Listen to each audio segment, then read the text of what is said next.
Elle est si proche. Depuis des milliers d'années, sa présence nous réconforte.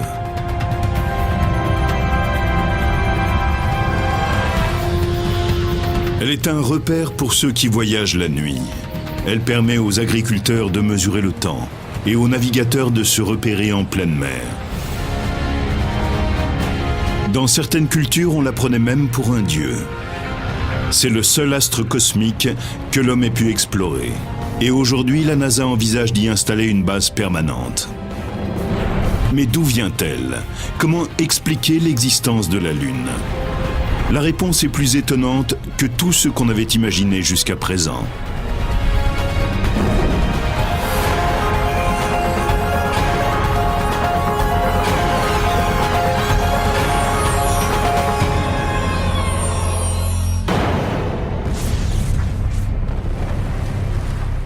Selon le dernier recensement, il y a plus de 150 lunes dans notre système solaire.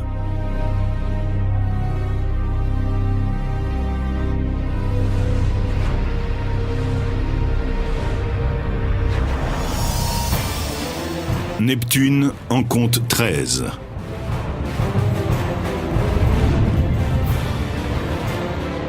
Saturne, 48.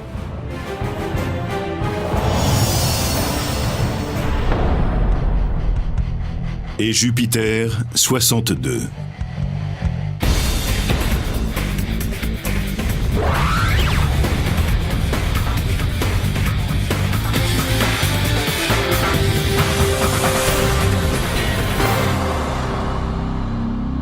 La Terre, quant à elle, n'en a qu'une. Mais elle est bien particulière. Celle que les Romains appelaient Luna est remarquable par sa taille.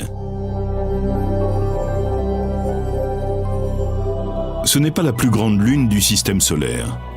D'autres, comme Titan, qui tourne autour de Saturne, fait 2 fois la taille de notre satellite. Mais si l'on compare les satellites avec la planète à laquelle elles appartiennent, alors notre Lune est bien la plus vaste. Elle n'est que 4 fois plus petite que la Terre, ce qui veut dire que c'est un grand satellite. Si on observait la Terre avec un télescope, on verrait cette grosse sphère juste à côté. Quand on regarde Jupiter, ou n'importe quelle autre planète, on voit une grande sphère et une série de toutes petites lunes. La nôtre est beaucoup plus grosse. Des 8 planètes du système solaire, la Terre est la seule qui ait cette configuration. Les 2 astres ont des tailles relativement similaires à l'échelle du cosmos. Certains astronomes sont allés jusqu'à parler du système Terre-Lune comme d'un système binaire ou même d'une planète double. La distance qui sépare la Terre de la Lune est de 384 400 km, ce qui correspond à un voyage de 3 jours dans l'espace.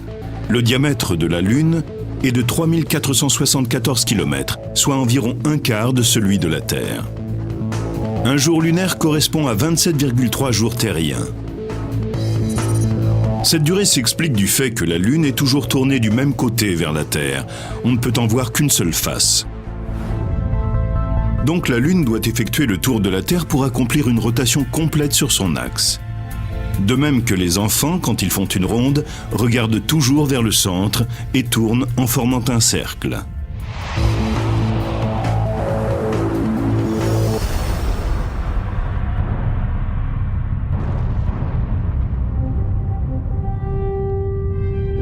Cependant, bien que la Lune et la Terre soient étroitement liées l'une à l'autre, un simple voyage sur notre satellite nous permet de découvrir un monde bien différent du nôtre.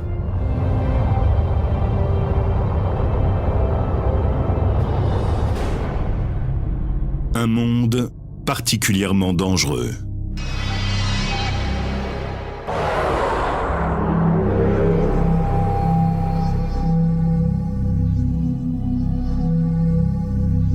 Comme il n'y a pas d'air, il faut porter une combinaison. En effet, la Lune n'a pas du tout d'atmosphère. Le son ne peut donc se transporter. Si vous vous trouvez sur la Lune avec un ami et que vous voulez lui parler, il ne vous entendra pas, à moins d'utiliser une radio. 5, I was strolling on the moon one day in the merry, merry month of December. L'absence d'atmosphère signifie également qu'il n'y a pas de molécules d'air pour diviser le spectre de lumière du Soleil. Le ciel est donc toujours noir.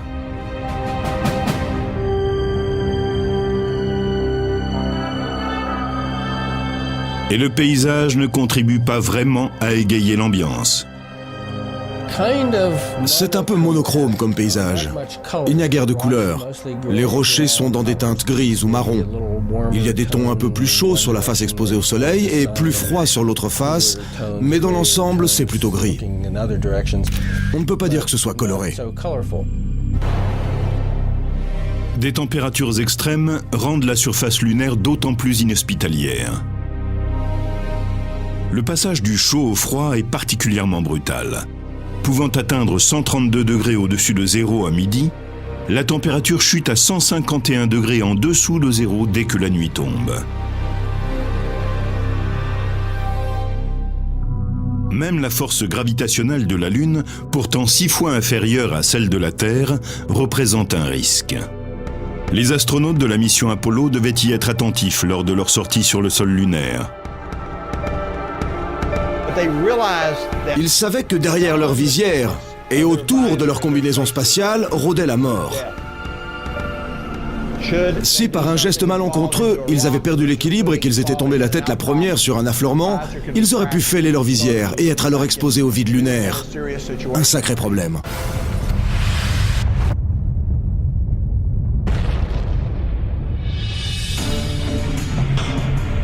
La combinaison protège les astronautes du vide spatial, de l'absence d'oxygène, des températures extrêmes et des radiations solaires mortelles. Mais elle ne peut rien contre les micrométéorites qui traversent l'espace à grande vitesse. Elles viennent fréquemment s'écraser sur la surface de la Lune. Ce sont de petites météorites. Elles s'enflamment en entrant dans notre atmosphère et forment des étoiles filantes. Sur la Lune, elles foncent à toute vitesse et viennent heurter la surface. Elles pulvérisent la surface lunaire et créent une couche de poussière que l'on appelle le régolithe.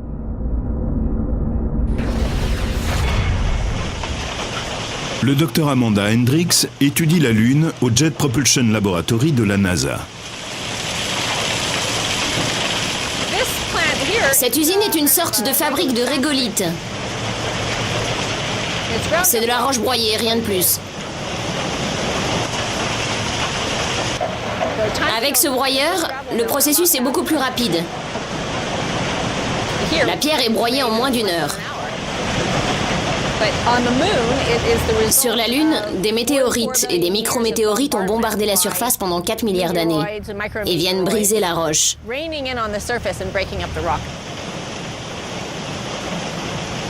Le régolithe lunaire est semblable à ce qui sort du broyeur. Il est composé de pierres plus ou moins grandes et de fines poussières. Cette poussière très fine est connue de tous. On a vu les empreintes de pas des astronautes dans la poussière lors de la mission Apollo.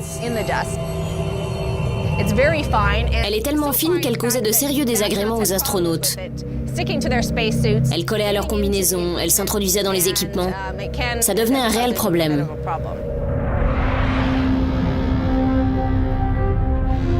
De très grandes météorites ont aussi percuté la Lune par le passé. Ce sont ces impacts qui sont à l'origine des taches circulaires et sombres. Beaucoup de gens trouvent qu'elles ressemblent aux yeux, au nez et à la bouche d'un visage humain.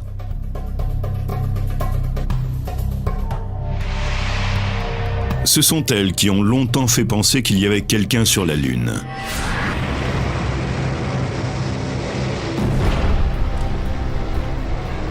Les météorites ont creusé de gigantesques bassins à la surface de notre satellite. Certains d'entre eux font plus de 1120 km de diamètre. On pense que la lave noire est remontée à la surface au niveau du point d'impact et a inondé les bassins.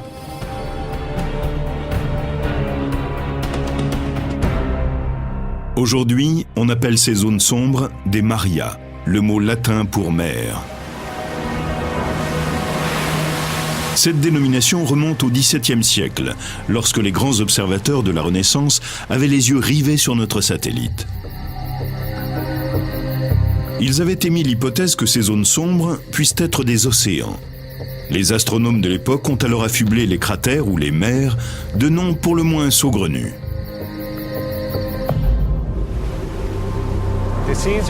Les mers portent des noms de phénomènes terrestres que l'on attribuait à la Lune. Donc vous avez la mer des tempêtes, la mer des crises, la mer de la tranquillité, et ainsi de suite. Certains cratères plus récents sont moins touchés par l'érosion. Leur forme est plus nette.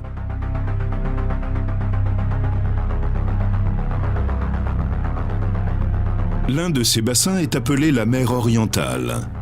Il mesure 965 km de diamètre. L'impact qui est à son origine était si puissant et direct que le bassin ressemble au centre d'une cible.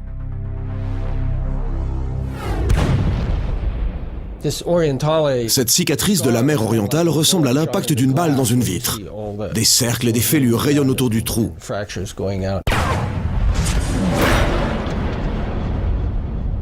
Certains disent que si les cratères avaient été sur la face orientée vers la Terre, la mythologie concernant la Lune aurait été très différente.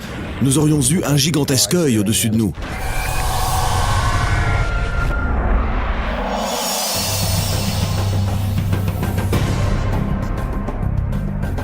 Des montagnes, réparties sur 3 cercles concentriques, entourent la mer orientale.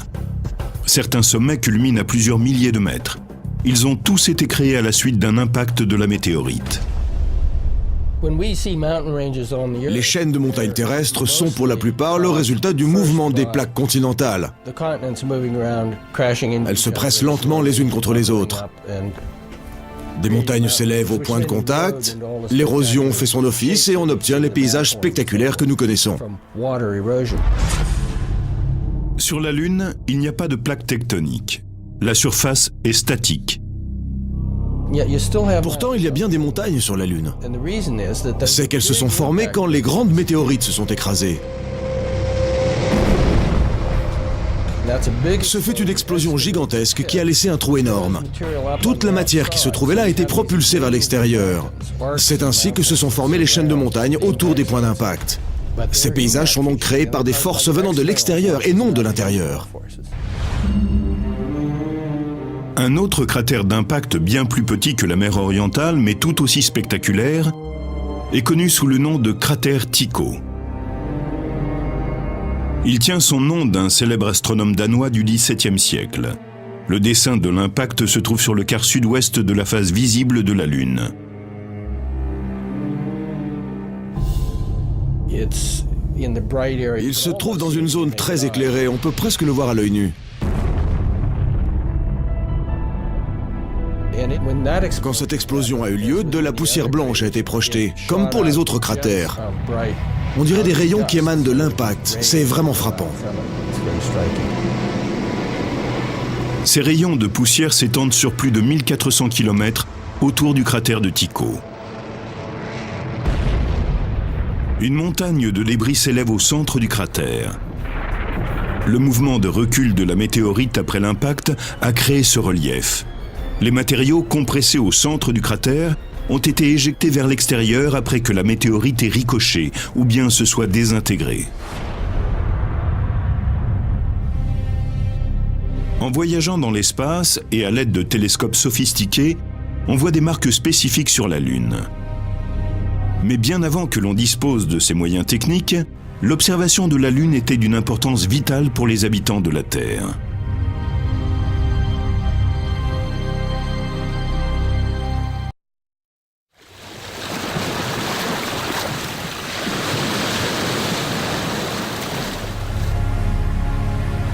Depuis plus de 1400 ans, on considère la Lune comme une source de lumière, comme un guide pour la navigation, comme un point de référence pour les activités agricoles et avant tout, comme un calendrier naturel.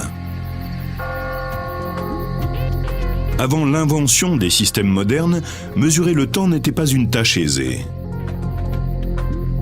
Il n'existait que deux moyens. Il fallait soit s'en remettre au Soleil, soit à la Lune. Pour pouvoir déterminer la date en utilisant un calendrier solaire, comme nous le faisons aujourd'hui, avec 365 jours par an, il faut consigner chacune de ces journées.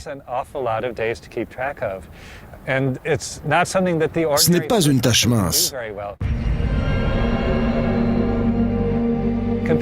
Comparons maintenant avec un calendrier lunaire. Tout le monde peut dire que la Lune est pleine ou bien nouvelle. Quand vous ne la voyez pas, c'est que c'est la nouvelle Lune. Et si vous l'apercevez, c'est la pleine Lune. Ce n'est pas compliqué. Il y a entre 28 et 29 jours dans un cycle lunaire. C'est plus simple de les compter. Dans la plupart des sociétés, on a d'abord utilisé des calendriers lunaires. Autrefois, les observateurs se sont aperçus que notre voisine avait une influence physique sur la Terre. Elle est à l'origine du phénomène des marées.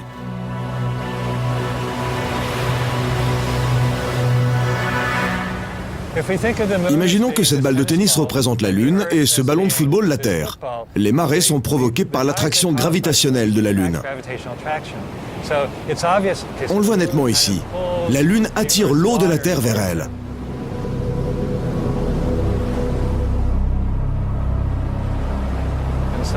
C'est ce qui crée le léger renflement dans la direction de la Lune. Ce qui est moins évident, c'est qu'il y en a un aussi dans la direction opposée à la Lune. Donc, il y a deux marées hautes chaque jour. L'autre marée haute est provoquée par la force centrifuge de la Terre. La Terre et la Lune sont toutes les deux en rotation. C'est cette force qui pousse l'eau se trouvant de l'autre côté à aller vers l'extérieur. Pour illustrer la différence entre marée haute et marée basse, il suffit de se rendre dans la baie de Fundy, le long des côtes canadiennes. L'amplitude de la marée est très importante. Le niveau de l'eau peut baisser de presque 17 mètres. Pour certaines espèces, le flux et le reflux de l'océan créent des abris très utiles.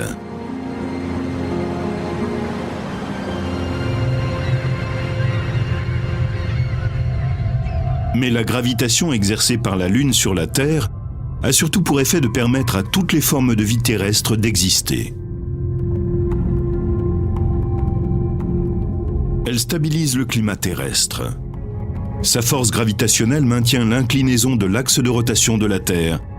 C'est cette inclinaison qui assure le maintien du cycle des saisons pendant que notre planète, la Terre, tourne autour du Soleil. Si nous n'avions pas la Lune, ou si elle était plus petite par exemple, nous pouvons mathématiquement prouver que l'inclinaison de notre pôle Nord serait largement modifiée. Sur un plan allant de 0 à 90 degrés, l'inclinaison de l'axe terrestre est de 23,5 degrés. Il changerait de façon anarchique.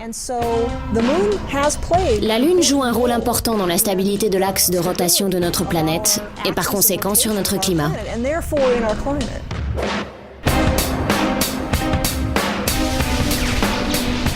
Au fil des millénaires, l'imposante présence de la Lune dans le ciel a poussé les hommes à s'interroger sur son origine.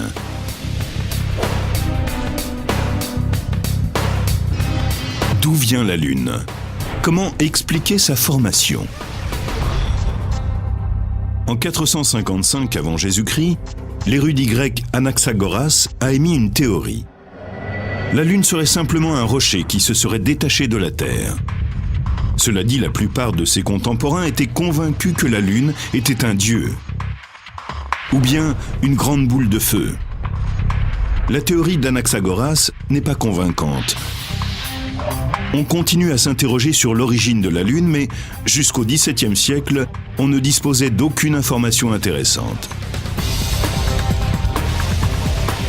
C'est en 1609 que l'astronome italien Galilée pointe l'un des premiers télescopes sur la Lune et découvre un tout nouveau paysage. Le sol d'un autre monde. Lorsque vous regardez la Lune avec un télescope, elle est très différente de ce que l'on voit à l'œil nu. Vous vous apercevez alors qu'elle n'a plus du tout l'air plate. On voit nettement sa courbure. Vous pouvez voir les ombres et tous les cratères que l'œil humain ne distingue pas. Cela ressemble vraiment à un nouveau monde et ça saute aux yeux quand on le voit en 3 dimensions. Galilée produit des dessins détaillés de la surface du petit astre. Il établit une fois pour toutes que la Lune est un corps solide et pas un dieu ni une boule de feu. Mais ce pionnier de l'astronomie n'a jamais exposé publiquement ses théories sur l'origine de la Lune. Très vite, il a concentré ses recherches sur d'autres planètes. Ce n'est qu'en 1873 que la première théorie sur l'origine de la Lune, basée sur des preuves scientifiques, est exposée au public. Elle voit le jour dans l'esprit fertile d'un astronome français, Édouard Roche. Roche revendiquait ce que l'on appelle la théorie de la coaccrétion. En gros, elle dit que la Terre et la Lune se sont formées en même temps, à partir des mêmes matériaux. À l'époque d'Édouard Roche, beaucoup de scientifiques commençaient à croire que les planètes s'étaient peut-être formées à partir de nuages de gaz chauds et denses.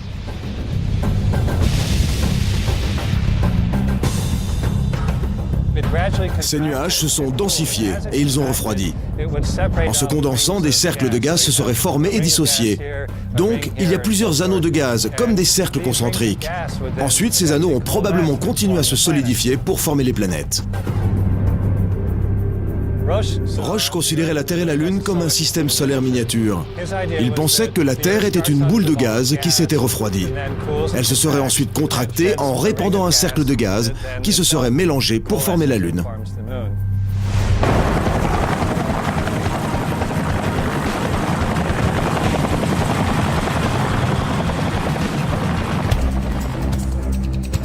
Mais cette théorie pose problème. Tout d'abord, la Lune a une teneur en fer beaucoup moins importante que la Terre. Si ces deux astres sont issus des mêmes matériaux, leur composition devrait être la même. Mais ce n'est pas le cas. Cette contradiction et d'autres incohérences amènent une équipe d'astronomes à chercher de nouvelles idées pour expliquer l'existence de la Lune.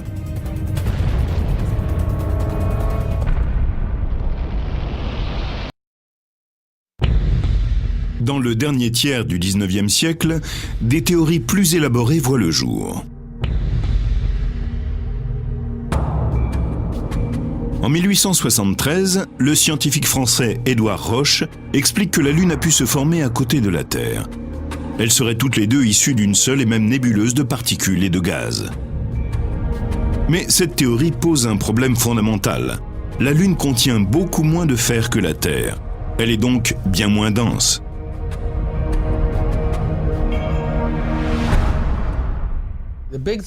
Ce dont il faut se souvenir à propos de la Lune et de sa composition, c'est qu'elle ne dispose pas d'un noyau de fer comme la Terre. Dans la Terre, il y a une immense zone, à peu près la moitié du volume intérieur de la planète, qui est composée de fer et de ferro-nickel. Ce métal est venu se regrouper au centre de la Terre lorsque sa température était très élevée, au commencement. La Lune, elle, ressemble plus à un bloc de roche.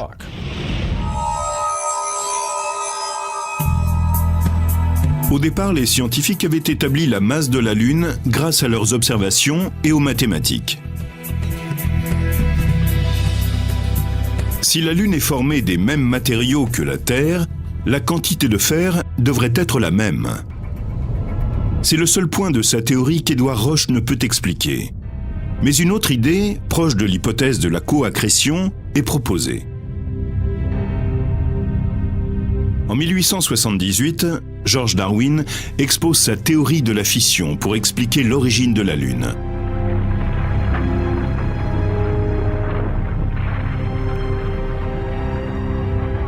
Son idée suscite l'intérêt en partie à cause de la renommée de son père. Il est le fils de Charles Darwin, l'auteur de l'origine des espèces. Mais George parvient à sortir de l'ombre de son père. Dans toute l'Angleterre, on le considère comme le grand spécialiste des marées.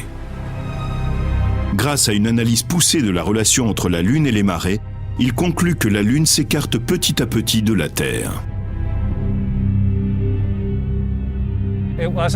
On ne l'avait pas prouvé jusqu'à ce que les astronautes se rendent sur la Lune 95 ans plus tard. Ils ont placé de petits miroirs sur le sol lunaire. On a ensuite envoyé un laser qui se reflétait dans le miroir. Dès que le laser revenait, on pouvait calculer la distance exacte entre les deux points. et la distance augmente de 3,8 cm par an. Tous les ans, la Lune s'écarte d'un peu plus de la longueur d'un pouce. Si vous passez le film en vitesse accélérée, vous verrez la Lune qui s'écarte progressivement de la Terre. C'est ce que nous observons aujourd'hui.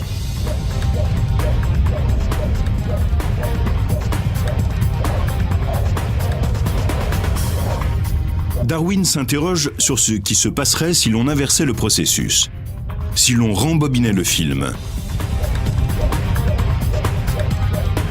En remontant dans le temps, la Lune se rapproche. La vitesse de rotation de la Lune et de la Terre ne cesse d'augmenter.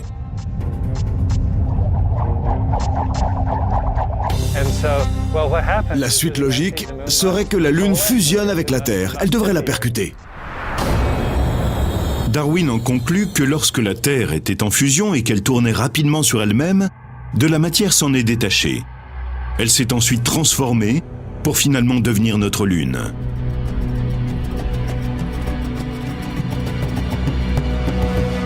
Il entreprend aussitôt de calculer mathématiquement la trajectoire inverse de la Lune jusqu'au contact avec la Terre.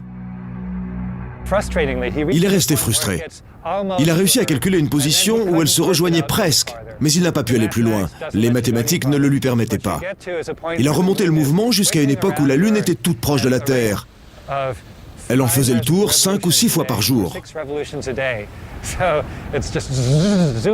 Elle tournait à toute vitesse, et la distance qui les séparait était d'environ 8000 km. Quoi qu'il en soit, les mathématiques n'ont pas permis à Darwin de faire entrer les deux astres en contact. Les scientifiques ont débattu sur l'hypothèse de la fission pendant des années. Ils ont finalement conclu que le mouvement relatif entre la Terre et la Lune ne pouvait pas être engendré par la fission. Il aurait fallu qu'elle ait une vitesse de rotation bien trop élevée pour expliquer sa vitesse actuelle. La recherche des origines de la Lune se poursuit. Une nouvelle hypothèse est très vite proposée par un Américain.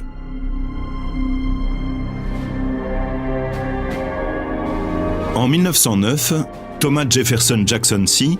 est capitaine dans la marine américaine. Il est en poste à Mare Island, près de San Francisco. Son travail consiste officiellement à contrôler et conserver l'heure légale pour toute la côte ouest américaine. Mais C. est également un scientifique talentueux. Plus jeune, il a étudié l'astronomie.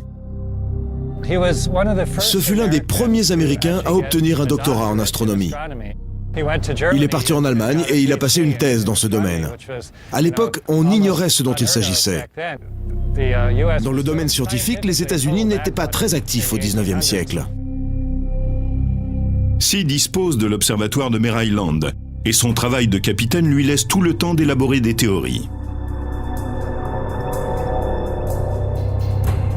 Il analyse longuement les hypothèses de la coaccrétion et de la fission sur l'origine de la Lune. Mais il n'est pas convaincu. Il développe une hypothèse complètement différente. Elle portera le nom de théorie de la capture. Selon lui, la Lune s'est formée loin de la Terre, dans une autre partie du système solaire. Elle tournait autour du Soleil comme les autres planètes. Elle serait passée trop près de la Terre et aurait été capturée par la gravitation terrestre.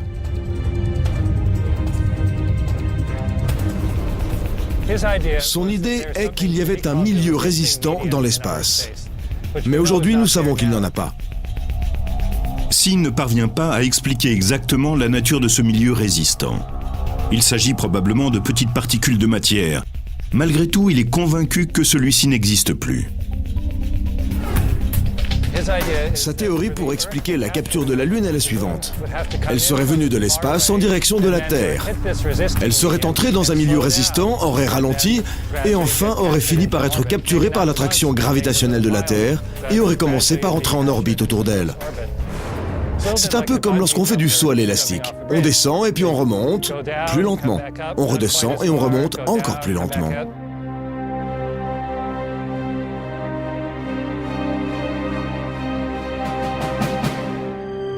Et finalement, on se stabilise en bas. La théorie de la capture de Tomassi permet d'expliquer pourquoi la Terre et la Lune n'ont pas la même quantité de fer. Si la Lune s'est formée ailleurs, elle peut être très différente.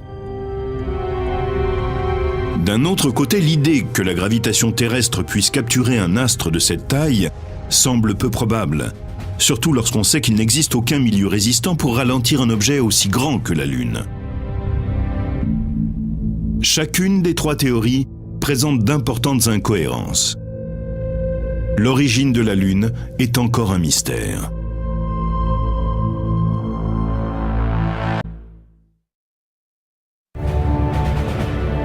Le 20 juillet 1969, des astronautes américains foulent pour la première fois le sol de la Lune.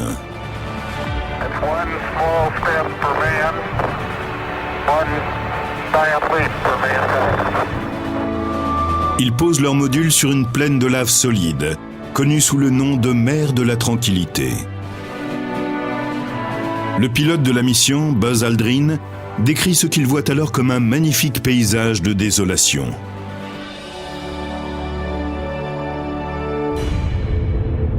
Ils ont rapporté près de 22 kilos de roches et de poussière lunaire, aussi appelées régolithes.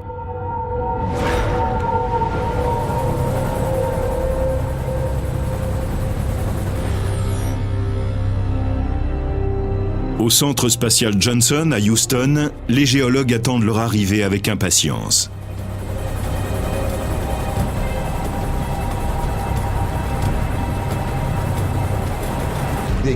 La tension était à son comble quand les prélèvements sont arrivés. C'était stupéfiant. Personne ne savait à quoi s'attendre.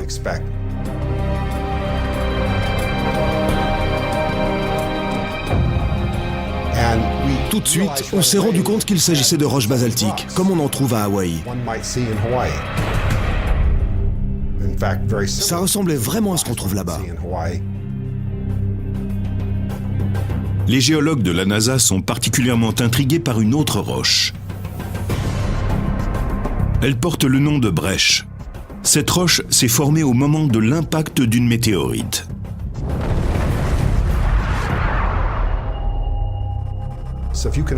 Il faut imaginer une énorme météorite qui vient s'écraser sur la Lune. C'est un choc terrible. Des débris sont éjectés. Ils ont été arrachés du sol pour laisser la place à un cratère. Ils sont très nombreux sur la Lune. Les débris se mélangent avant d'atterrir autour du point d'impact. Ensuite, ils sont durcis par la chaleur qui se dégage du cratère et ils sont transformés en roches. On peut en voir de toutes sortes, c'est très chaotique. Ils sont tous de différentes tailles, de différentes formes. Toutes les roches qui sont aux alentours du point d'impact sont comme ça. On n'avait encore jamais rien vu de pareil sur la Terre. Ces roches lunaires portent en elles une histoire fascinante.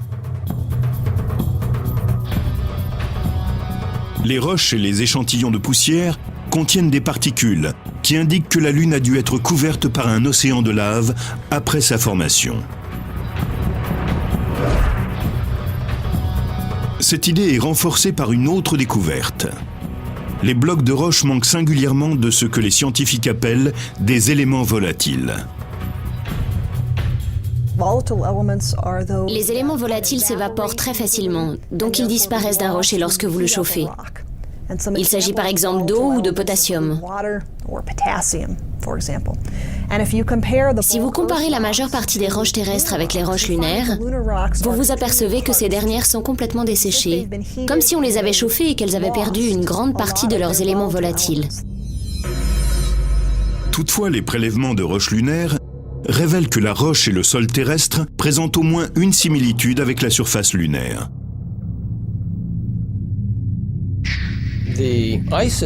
Prenons les isotopes des éléments individuels, comme l'oxygène en particulier. Il existe différentes formes d'oxygène. Eh bien, on retrouve sur la Lune les mêmes abondances isotopiques pour l'oxygène que sur la Terre. Toutes les roches analysées dans des météorites venues d'autres endroits du système solaire n'ont pas les mêmes abondances isotopiques. Ce qui veut dire que les matériaux lunaires et terrestres sont très similaires. Les prélèvements lunaires ont apporté de nombreuses informations concernant la géologie de la Lune. Mais les astronomes n'arrivent toujours pas à percer le mystère des origines de la Lune.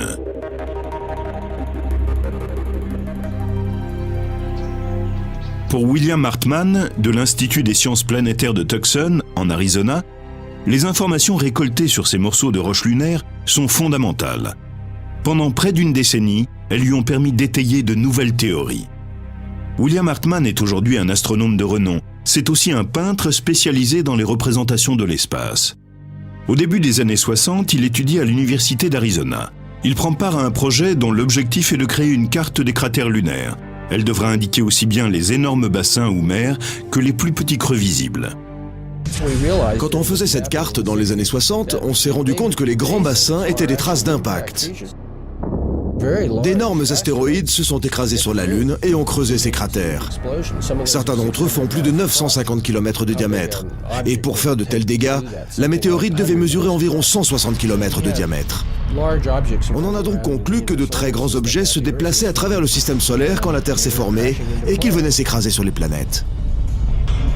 L'idée que des astéroïdes de 100 km de large viennent frapper des planètes soulève quelques questions pour Hartmann. Des objets de la taille de planètes sont-ils vraiment entrés en collision? Cela aurait-il quelque chose à voir avec la formation de la Lune? En 1972, Hartmann et Don Davis, un autre astronome de Tucson, mettent au point un programme pour les aider à explorer cette idée.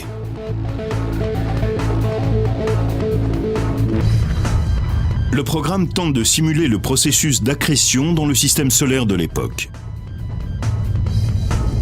Les astronomes veulent voir si d'autres planètes qui se seraient formées aux alentours de la Terre auraient pu entrer en collision avec elle. On se disait que si un autre corps céleste suffisamment grand était venu s'écraser sur la Terre et que les morceaux de la croûte terrestre et de cet astre avaient été projetés en orbite, tous ces débris auraient pu servir à la formation de la Lune.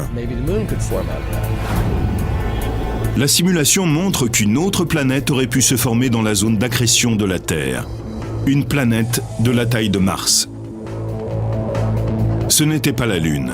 Cette planète est composée des mêmes éléments que la Terre et a donc le même pourcentage de métal et la même densité que la Terre. Ce n'est pas le cas de la Lune. Ces résultats permettent à Hartmann d'élaborer une quatrième et nouvelle hypothèse. Elle porte le nom de théorie de l'impact géant.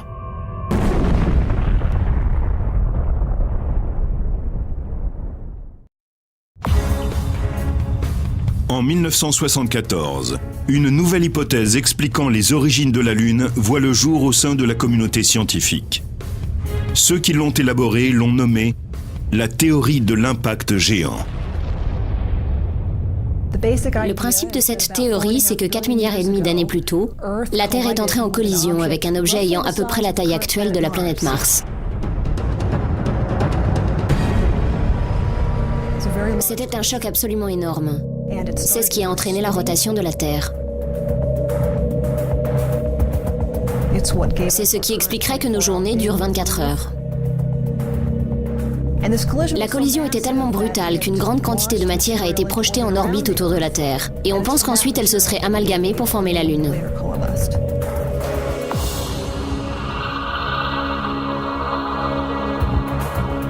Le docteur Robin Canup et d'autres scientifiques du Southwest Research Institute de Boulder ont développé un programme informatique pour étudier les détails de l'impact géant.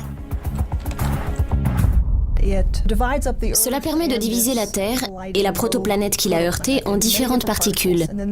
L'évolution de chacune de celles-ci est ensuite observée tout au long de l'impact.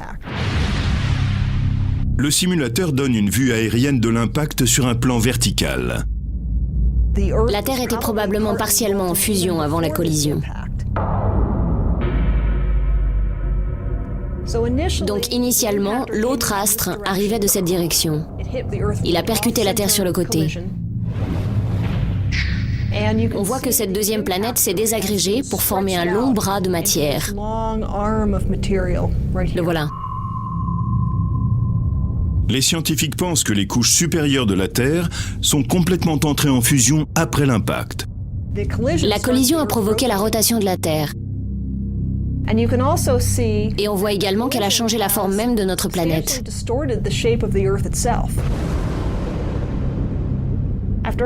Au bout de quelques heures, ce bras de matière s'est à nouveau amalgamé sous l'effet de la force gravitationnelle et il a formé deux grandes masses.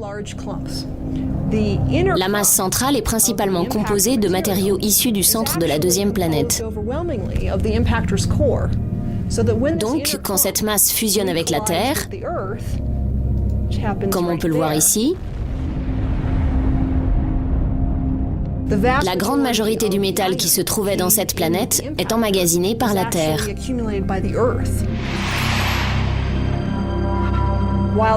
La masse qui se trouve le plus à l'extérieur approche et passe tout près de la Terre. Sous l'effet de la gravitation terrestre, elle se désagrège en un long bras de matière qui va se briser et former ce disque. On suppose que cette matière s'est amalgamée pour former la Lune. Ce procédé se serait effectué en moins d'1 an après la collision. Il n'y a plus aucune trace de l'impact géant sur la Terre aujourd'hui. À cette époque, notre planète n'avait atteint que 90% de sa taille actuelle. Les 10% restants sont venus s'y ajouter par la suite. Ce sont des météorites plus petites qui se sont écrasées sur la Terre. La gravitation terrestre a elle aussi contribué à redonner sa forme à la planète. Après l'impact, en l'espace d'une journée, la Terre avait repris sa forme sphérique. Et tous les reliefs dus au choc se sont estompés. L'homme à l'origine de la théorie de l'impact géant a exposé son idée lors d'une conférence scientifique en 1974. Mais pendant près de 10 ans, personne ne s'y est intéressé. L'intérêt pour la Lune a brusquement chuté après la mission Apollo.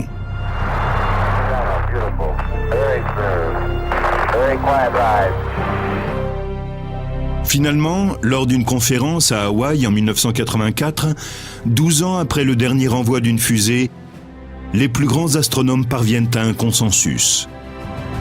La théorie de l'impact géant est à ce jour l'explication la plus acceptable sur l'origine de la Lune. Il y a toujours des personnes qui disent que ça n'a pas été prouvé. C'est ce que moi j'appelle la théorie du défaut. Si vous lisez un manuel d'astronomie ou de géologie, vous y trouvez uniquement les théories qui ont été acceptées. Il y a toujours de petites divergences qu'il faut essayer d'expliquer, mais en général, ça fonctionne.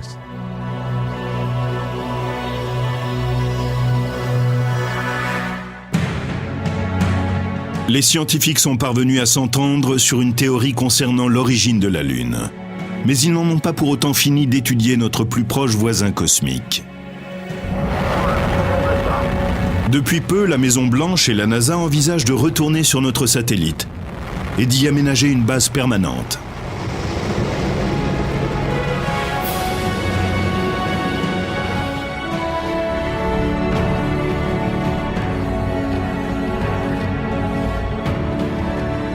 Cela permettrait d'entraîner des astronautes à vivre dans l'espace pendant de longues périodes. Cela offrirait également un point de lancement pour d'éventuelles missions sur Mars. Mais des projets scientifiques d'une telle ampleur ne font pas partie du quotidien de la majorité des habitants de la Terre. Ils se contentent de regarder de temps en temps le disque brillant et hypnotisant dans la nuit noire. Toutes ces discussions au sujet d'océans de lave, de micrométéorites qui forment le régolithe et d'impacts géants ne pourront jamais amoindrir la fascination et le charme romantique que nous inspire notre mystérieuse voisine, la Lune.